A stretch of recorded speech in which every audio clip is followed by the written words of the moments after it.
Yo, what is up guys? Delboy here, aka Blue Collar Sports TV. Hopefully you guys are doing well. If you're new here, smash that like, hit subscribe, all of that good stuff.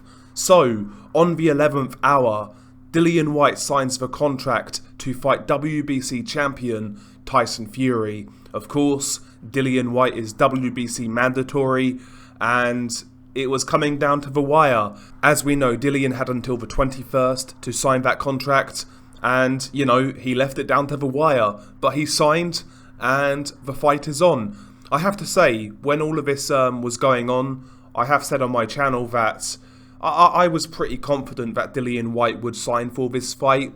However, I can't lie, in the last couple of days, leading until when he signed the contract, I was becoming doubtful, I'm not going to lie. But, yeah, it's good now that we have some closure in regards to this situation. And according to reports, the fight is likely to go down on the 23rd of April at Wembley Stadium in London. So, a big stadium fight. I'm sure this fight's going to do very well, both on pay-per-view and in regards to live attendance. And yeah, there's no doubt in my mind that this is going to be a big night on the 23rd of April. And yeah, I'm just pleased now that this is signed and we can move forwards in the heavyweight division. I'm actually looking forward to this fight now it's been signed.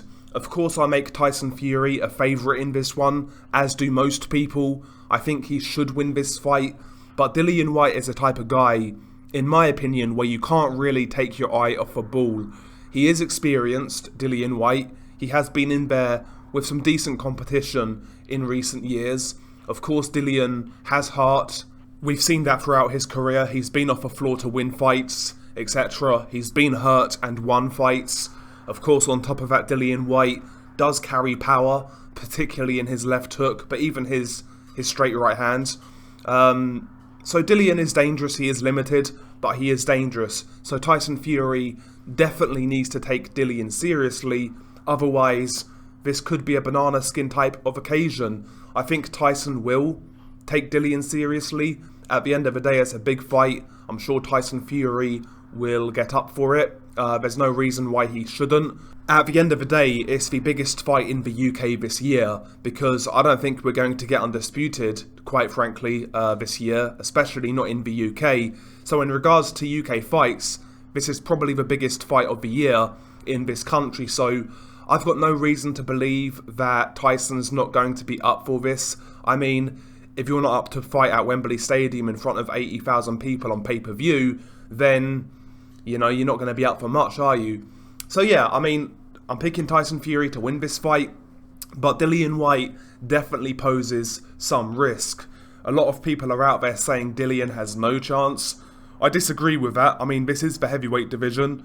We've seen results in recent years that have boggled the mind. Andy Ruiz, of course, knocking out Anthony Joshua, and, back in the day, Hashim Rahman knocking out Lennox Lewis, Oliver McCall knocking out Lennox Lewis, Buster Douglas knocking out Mike Tyson. I mean, I'll put it to you like this. If Dillian Whyte beats Tyson Fury, it's not as big an upset as Buster Douglas knocking out Mike Tyson, or even Rahman knocking out Lewis. So I think some people are being a little bit premature in saying Tyson Fury wins this fight easily. I think it does carry an element of danger, an element of risk.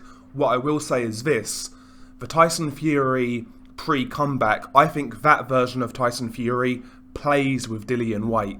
Absolutely plays with him with relative ease. However, this version of Tyson Fury, who is more front foot heavy, who doesn't have the same spring in his step, I don't think his reactions are quite what they were, and on top of that with his new aggressive style, I think that gives Dillian more of a chance than what he would have had against the old Tyson Fury. So I think Tyson Fury's new style makes this fight very interesting and potentially risky, but we shall see. But yeah, I'm pleased that this fight has finally been made. It's been fun and games along the way, I can't lie. I have enjoyed myself, the purse bid, waiting until the contract is signed. I've enjoyed myself, but I'm pleased now that this fight is signed and we have something to look forward to. It's good for the heavyweight division. Hopefully now we get a confirmation on Anthony Joshua versus Alexander Usyk too. That needs to be signed. We've been waiting for a long time now. So Eddie Hearn needs to get his fingers out his arse and sign that fight. And then hopefully, you know, soon we could be in a position to see Undisputed. But we keep on saying that and it never happens. So we shall see. Anyway, share your thoughts below. What do you make of this news? Do you give Dillian Whyte any chance whatsoever? Or are you picking Tyson Fury to win this one relatively comfortably? And also, I'll be interested on the build-up. How involved is Dillian Whyte going to be? There's a lot of rumours going around that Dillian is not going to promote this fight. And he doesn't have to, quite frankly. And I wouldn't really have a problem with that. I know a lot of people are up in arms about that. Dillian not promoting the fight.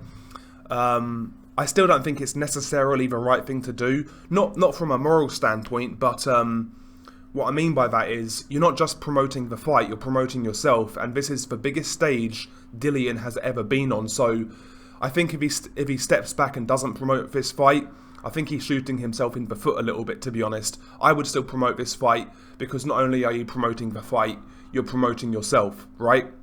So yeah, that's how I see it anyway. Share your thoughts below. Been your guy Del Boy. Peace.